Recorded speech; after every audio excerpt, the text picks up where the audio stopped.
Més d'una vintena de furgonetes s'aplegaran els dies 3, 4 i 5 de maig a l'era de Cal Cigarro de Salt, amb motiu de la 6a edició Food Truck Market, que enguany s'estrena com a mercat de la furgoteca.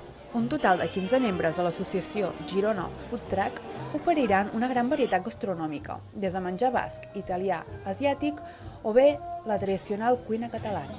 La fira es complementa amb tallers, concerts i espectacles. Un programa amb activitats per tots els públics, des de tallers de pintacares, fotocall i espectacles de circ i pallassos.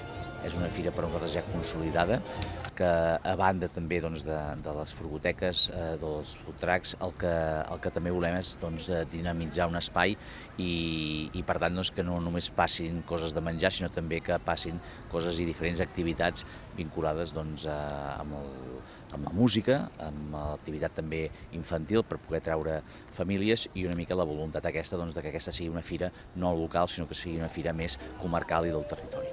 The Best Of serà el concert que donarà el tret de sortida de l'esdeveniment.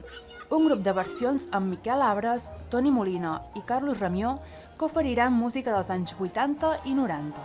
El segon dia serà pel grup gironí Funk Power Station amb música funk i soul.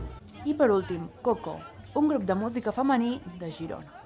I després el diumenge a la tarda una altra proposta, diguem, amb un grup de versions femení, integrat íntegrament per músiques gironines i femenines i que fa versions de tots els temps, diguem, de hits. Para nosotros es un poquito la salida a la primavera, empezar ya a rodar un poquito, hemos tenido algunos eventos ahora, pero para nosotros ya empieza el sol y ojalá este año no nos llueve como cada año, pero bien. Dissabte al matí, com a novetat, s'estrenarà una exhibició de gossos policials a càrrec de la policia local de diferents municipis de Girona. Tot això amb l'objectiu de fer gaudir a tots els membres de la família.